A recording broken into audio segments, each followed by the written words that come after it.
ठीक है, हमारा स्टार्ट ही हुआ है अभी क्लास, डोंट वरी। ओके, चलो। तो बेसिकली ये जो आपको स्लाइडर दिख रहा है, ये बेसिकली आपको जो स्लाइडर दिख रहा है, इसके अंदर आप बोल सकते हो तो इसके अंदर आपको साइड कोर है, ये साइड कोर। तो भाई ये जो साइड कोर है, इस साइड कोर को मूवमेंट देने के लिए, या फिर आप बोल सकते हो कि इसको मूवमेंट करवाने के लिए, इसको यहाँ पर होल्ड करने के लिए, क्योंकि इस पोजीशन पे आपको इसको होल्ड करना पड़ेगा।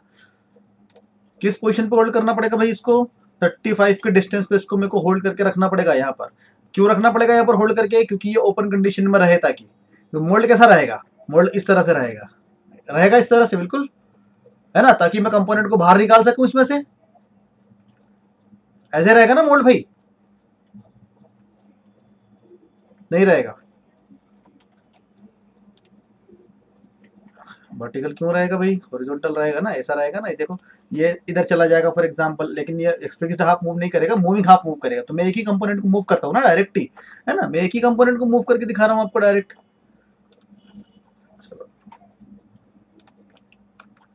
है ना, इसको भी ले लेता हूँ मैं। चलो,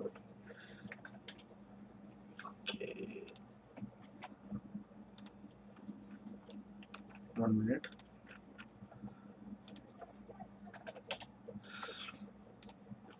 ठीक है, देखो, ये देखो, ठीक है, ये ऐसा रहेगा ओपन कंडीशन में। ठीक है, तो ये बेसिकली ये जो पोर्शन है और ये जो पोर्शन दिख रहा है आपको, ठीक है, इसको क्या करेगा? ये स्प्रिंग जो यहाँ पर लगाए गए हैं, अब ये स्प्रिंग क्या कर रखेगा? होल्ड करके रखेगा। क्लियर है? ये स्प्रिंग क्या करेगा? इसको होल्ड करके रखेगा, मतलब ये अपने फोर्स को रिलीज करेगा। कंप्रेशन की स्टेज में रहेगा ना, क्लोज कंडीशन में, है ना। फिर ये इसको खींच लेगा, मतलब पुल करके रखेगा। क्या रखेगा भाई? पुल करके रख लेगा। क्लियर हुआ? नहीं हुआ? समझना, ठीक है। जैसे कि अब हमारे पास ये स्लाइडर है, ये क्या है भाई? ये है हमारे पास स्लाइडर है फॉर एग्जांपल। ठीक है, ये क्या है? हमारे पास स्लाइडर है।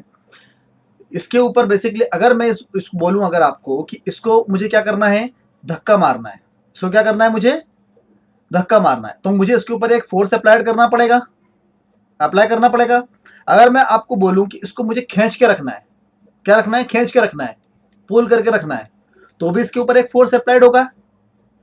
क्लियर है? अगर मुझे इसको धक्का मारना है तो मुझे फोर्स क्या लगाना पड़ेगा?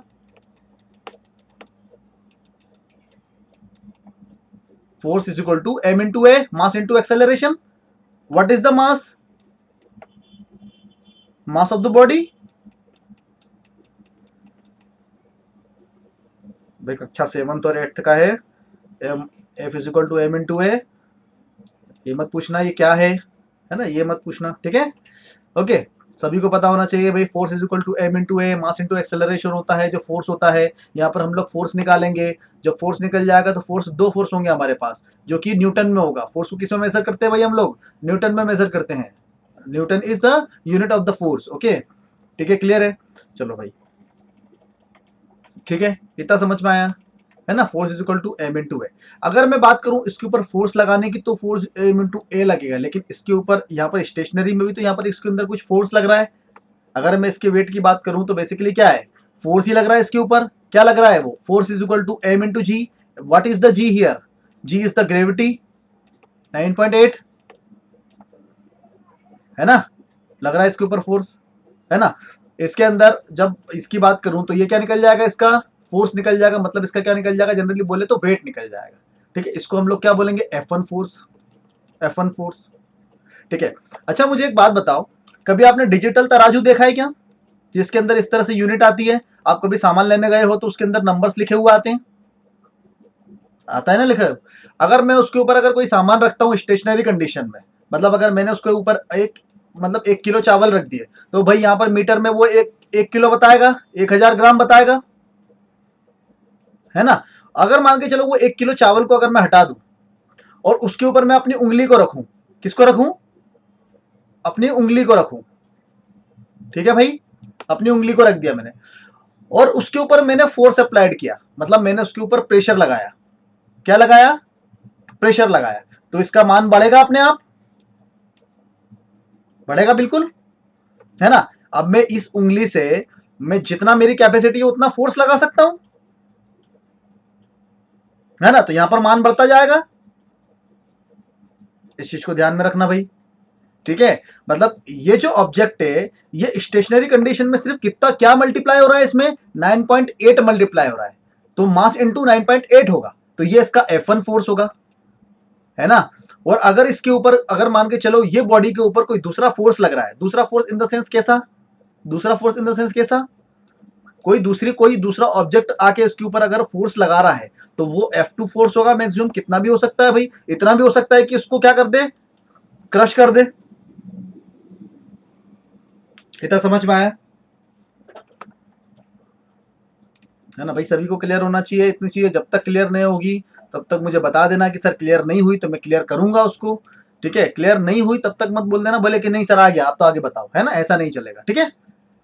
ठीक है, क्या हुआ, force is equal to m into g, मैंने आपको बताया, मास इंटू ग्रेविटी, ठीक है। यहां पर म्यू क्या है भाई, म्यू एक कांस्टेंट वैल्यू है किसी भी मटेरियल की, कोएफिशिएंट ऑफ फ्रिक्शन, ठीक है, क्योंकि इसके अंदर एम इंटू जी तो लग ही रहा है, एम इंटू जी तो लग ही रहा है, लेकिन इसके अंदर नीचे की तरफ एक और फोर्स लग रहा है, सॉरी नीचे की तरफ नहीं, इसमें स्लाइडिंग फोर्स लग रहा है एक, यहाँ पर क्या लग रहा है, ये वाला कौन सा फोर्स लग रहा है, जी लग रहा है, ये वाला कौन सा फोर्स लग रहा है, फ्रिक्शन फोर्स लग रहा है, friction force, coefficient of friction.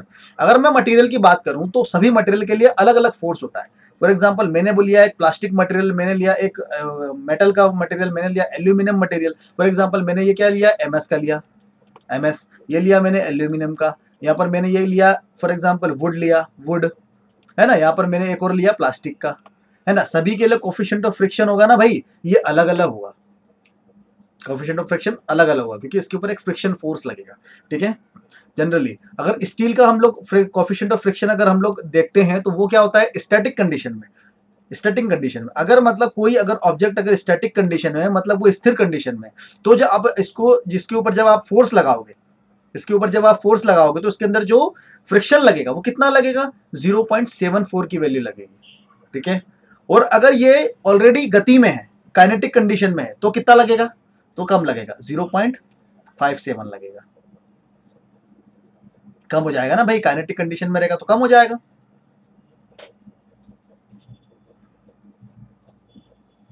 ठीक है। हमारा जो ऑब्जेक्ट है वो कौन सी कंडीशन में है भाई, स्टैटिक कंडीशन में है, क्लियर है ना, स्थिर कंडीशन में रहेगा हमारा जो ऑब्जेक्ट रहेगा, वो कैसा रहेगा, स्थिर कंडीशन में रहेगा, ठीक है। इतना समझ में आया, ठीक है। तो सबसे पहले भाई सबसे पहली चीज क्या करनी पड़ेगी हमको, कैलकुलेशन करना पड़ेगा, किसका करना पड़ेगा, फोर्स का कैलकुलेशन करना पड़ेगा कि हमारे उस स्लाइडर पे या फिर हमारे उस जो साइड स्कोर है उसके ऊपर कितना फोर्स लग रहा है, क्लियर है ना। चलो इतना समझ में आ गया, ठीक है। अब देखते हैं कि यहाँ पर हम लोगों को कि क्या देखना पड़ेगा यहाँ पर, लेकिन उससे पहले मैं फोर्स कैलकुलेट कर लूं, चलो फोर्स कैलकुलेट बाद में कर लेंगे, इतना इधर देखते हैं हम लोग इंस्टॉल लेंथ कैसे लेंगे, ठीक है। अब देखो install length of the spring, यहाँ पर देखो स्प्रिंग के अंदर दो चीजें होती हैं, पहले समझते हैं। देखो जब भी आप कोई स्प्रिंग लेते हो, जब भी कभी आप स्प्रिंग लेते हो, अगर जनरली अगर मैं स्प्रिंग की बात करूं, स्प्रिंग ये है आपके पास स्प्रिंग, ठीक है, ये स्प्रिंग है, ठीक है। इसके ऊपर अगर मैं नॉर्मल सा ही फोर्स लगाता हूं तो ये कुछ ना कुछ स्प्रिंग कुछ ना कुछ दबेगी, थोड़ी सी दबेगी। तो स्प्रिंग का 20% आप बोल सकते हो कंप्रेशन, इसको क्या बोलते हैं, इंस्टॉल लेंथ। जब हम लोग इसके ऊपर क्या लगा रहे हैं, F1 फोर्स लगा रहे हैं। जब आप मिनिमम F1 फोर्स को अगर इसके ऊपर लगाओगे, minimum F1 force in the sense कैसा कि जो ऑब्जेक्ट मैंने लिया है उस ऑब्जेक्ट को मैंने इसके ऊपर डायरेक्ट रख दिया तो ये कुछ ना कुछ नॉर्मली झुक जाएगी, मतलब ये अभी क्या है, फ्री लेंथ है, इसके अंदर कोई भी ऑब्जेक्ट नहीं रखा मैंने। अब जो मैंने ऑब्जेक्ट लिया है वहां पर F1 फोर्स का, उस F1 फोर्स को अगर मैंने इसके ऊपर रखा, जो इसका मैक्सिमम फोर्स है, इस स्प्रिंग के लिए क्या है, मैक्सिमम फोर्स है जिसके अंदर इसका कंप्रेशन होगा, है ना, आया समझ में, मतलब कुछ ना कुछ कंप्रेशन होगा, क्या, फ्री में, फ्री लेंथ जिसको बोल सकते हो आप, ठीक है, समझ में आया अपना। तो इसका कुछ ना कुछ कंप्रेशन हो जाएगा। तो भाई मिनिमम फोर्स लगाने पर इसके ऊपर जो कंप्रेशन होगा, मिनिमम F1 फोर्स लगाने पर इसके अंदर जो कंप्रेशन होगा उसको बोलेंगे 20% कंप्रेशन। मतलब ये वाला जो लेंथ होगा, ये वाला जो लेंथ होगा स्प्रिंग का, इसको क्या बोलेंगे हम लोग, इंस्टॉल लेंथ। क्लियर हुआ क्लियर, ठीक है भाई। चलो अब हमको हमेशा F1 फोर्स के नीचे ही फोर्स होना चाहिए हमारे स्लाइडर का, मतलब हमारा जो स्लाइडर होगा ना, हमारा जो स्लाइडर ब्लॉक होगा उसका हमेशा F1 फोर्स के नीचे होना चाहिए, ताकि हम लोग जो ले सकें वो फ्री लेंथ ले सकें, क्लियर हुआ? भाई किसी भी स्प्रिंग के ऊपर ज्यादा लोड डालोगे ना तो कुछ टाइम बाद क्या होगा, वो स्प्रिंग को हमको चेंज करना पड़ेगा, उस स्प्रिंग को हमको चेंज करना पड़ेगा। क्लियर हुआ? ठीक है। 80% कंप्रेशन, 80% कंप्रेशन, यहाँ पर आपको ये बहुत ज्यादा दबी हुई दिख रही है भाई, यहाँ पर इतनी दबी होती नहीं कभी स्प्रिंग, ठीक है। 80% कंप्रेशन हमारा जब अगर हम उसको दे देते हैं तो हमारी जो स्प्रिंग है वो उसका फाइनल स्टेज होता है, फाइनल स्टेज होता है, मतलब मैक्सिमम हम इसके ऊपर कितना फोर्स लगा सकते हैं, इसके ऊपर F2 फोर्स लगा सकते हैं, ठीक है। F2 फोर्स से अगर ज्यादा का थोड़ा सा भी अगर ज्यादा फोर्स हुआ तो क्या होगा भाई, वो क्या बन जाएगी, 100% कंप्रेशन हो जाएगा उसके अंदर। जब 100% कंप्रेशन हो जाएगा तो वो स्प्रिंग अपनी ओरिजिनल स्टेट में फिर से नहीं आ पाएगी। क्लियर हुआ? ठीक है ना। अगर आपने किसी कोई पत्ती वगैरह देखी हो, कोई पत्ती वगैरह अगर आपने, जैसे मान लो कि चलो पत्ती है कोई लोहे की, वो लोहे की पत्ती पे आप एक मिनिमम फोर्स लगा रहे हो तो उसका उसका कंडीशन क्या होगा, उसका कंडीशन ऐसा हो जाएगा, फिर वो ऐसा हो जाएगा, ऐसा हो जाएगा। एक टाइम पे फोर्स लगाने के बाद उसको छोड़ दोगे तो वापस से वो इधर आ जाएगी, है ना, वापस से। अगर आपने उसके ऊपर फिर ज्यादा ही फोर्स लगा दिया, आपने उसको इस तरह से मोड़ दिया तो क्या होगा, वो आएगी लेकिन वो यहां पर आके फिर रुक जाएगी क्योंकि उसका फोर्स मैक्सिमम हो गया है और उसने अपनी शेप चेंज कर ली है ना। क्लियर हुआ? और हमारी स्प्रिंग का क्या होता है, हेलिक्स शेप होता है। क्लियर हुआ? इतना समझ में आया, सभी को समझ में आया इतना? तो 80% क्या होता है, 80% मैक्सिमम फोर्स है। 80% के ऊपर अगर फोर्स लगाओगे मतलब जिसको आप बोल सकते हो 100%, मतलब 80 के ऊपर भी लगा सकते हो, ऐसा नहीं है। 80 के ऊपर 82, 85, 87, 90 तक फोर्स लगा सकते होंगे, लेकिन हम लोग सेफ्टी फोर्स क्या लेके चलते हैं कि 80। भाई 80 से ज्यादा अगर लगाओगे तो दिक्कत हो जाएगी, इसलिए हम लोग सेफ्टी के लिए क्या लेके चलेंगे, 80, क्योंकि हमको पॉइंट में वैल्यू थोड़ी ना पता है कि कितने पे जाके फेल होगा वो, है ना भाई। टॉलरेंस तो हर किसी के अंदर लेके चलना पड़ता है ना। समझ में आया? क्लियर हुआ इतना? ठीक है। बताओ, अब मुझे बताओ कि मान के चलो समझ में आया इतना, क्लियर हुआ? ठीक है। अब मैंने आपको क्या बोला कि भाई आपको ये 20% कंप्रेशन का जो फोर्स है ना, ये भी आपको कंसीडर नहीं करना है। आपको हमेशा क्या लेके चलना है, फ्री लेंथ लेके चलना है। इसका मतलब आपका जो फोर्स होना चाहिए, मतलब आपका जो फॉर एग्जांपल आपका जो स्लाइडर है, वो स्लाइडर का जो एफ की वैल्यू निकलना चाहिए, वो कितनी निकलना चाहिए, वो F1 फोर्स से क्या होना चाहिए, कम होना चाहिए। क्लियर हुआ? F1 फोर्स से कम होना चाहिए। अब आप पूछोगे सर F1 फोर्स क्या है, वो मैं अभी बताऊंगा आपको। इतना क्लियर हुआ? ठीक है। Procedure for the spring selection, जब भी आप स्प्रिंग का सिलेक्शन करते हो ना, तो स्प्रिंग का सिलेक्शन करने के लिए भाई उसकी प्रोसीजर क्या है, पॉइंट्स क्या है, क्या क्या करने वाले हो आप, क्या क्या देखने वाले हो आप। ठीक है। देखो यहां पर, ठीक है, यहां पर सबसे पहले आपको क्या करना है भाई, calculate the force, force calculate करना है। यहाँ पर आपको S2 की डिस्टेंस लेना है, S2 डिस्टेंस। तो यहाँ पर S2 को यहाँ पर मैं SN से डिनोट करूंगा। ठीक है, किससे करूंगा मैं, SN से डिनोट कर दूंगा, क्योंकि हम लोग हेस्को स्टैंडर्ड की स्प्रिंग को लेंगे। ठीक है। यहाँ पर F1 और F2 फोर्स पे S1 और S2 का डाटा देखना पड़ेगा। ठीक है, लेकिन इसकी भी कोई जरूरत नहीं है, डायरेक्ट आपको सिर्फ SN की वैल्यू चाहिए। किसकी चाहिए भाई, SN की वैल्यू चाहिए। क्लियर है? ठीक है। यहाँ पर एल एन वैल्यू भी हमको देखना पड़ेगी। एल एन प्लस SN की वैल्यू जब आप ऐड करोगे तो हमको क्या मिलेगी, मतलब ये एल एन वैल्यू क्या है, पहले तो ये समझ लो। एल एन की वैल्यू वो है, कंप्रेशन होने के बाद जो आपको स्प्रिंग मिलती है, पूरी 80% कंप्रेस होने के बाद जो आपको स्प्रिंग मिलेगी ना, ये वो लेंथ है। ठीक है, मान के चलो मेरे पास ये स्प्रिंग है। ठीक है, इसको मैंने 80% कंप्रेस कर दिया। कितना कंप्रेस कर दिया भाई, 80% कंप्रेस कर दिया। तो 80% कंप्रेस होने के बाद इसकी क्या डिस्टेंस है, एल एन। ठीक है, ये जो जितना मैंने कंप्रेस किया है वो वैल्यू क्या है, S N. What is the S N, 80% max. Clear हुआ?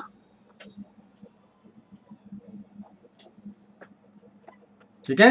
यस सर तो बोल रहे हो, लेकिन अभी देखते हैं। चलो भाई, है ना। तो सबसे पहले फिर से रिवाइज करते थोड़ा सा, फोर्स कैलकुलेट करना है। फोर्स क्या होता है भाई, किसी भी बॉडी के लिए, ठीक है, m×g। ग्रेविटी स्टेशनरी कंडीशन में म्यू क्या है, coefficient of friction for the steel. यहाँ पर क्या लेंगे हम लोग, 0.74 वैल्यू लेंगे। तो म्यू इंटू m इंटू जी। ओके, क्लियर हुआ? ठीक है, यहाँ पर देखो 20%। मैंने बोला कि आपकी जो फोर्स की डिस्टेंस होना चाहिए, सॉरी फोर्स का जो वैल्यू होना चाहिए वो F1 से कम होना चाहिए, should be less than F1 force. Clear हुआ? F1 फोर्स से कम होना चाहिए।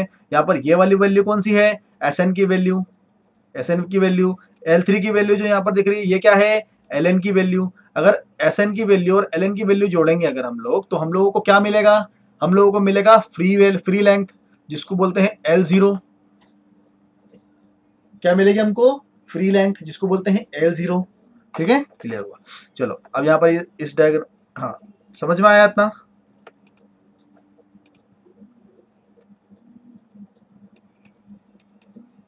ठीक है, अब यहाँ से मैं इसको जरा छोटा कर देता हूँ भाई, छोटा कर दिया इसको। ठीक है, आया समझ में? ठीक है, अब देखो यहाँ पर ये वाला डायग्राम दिख रहा है आपको, ये वाला डायग्राम।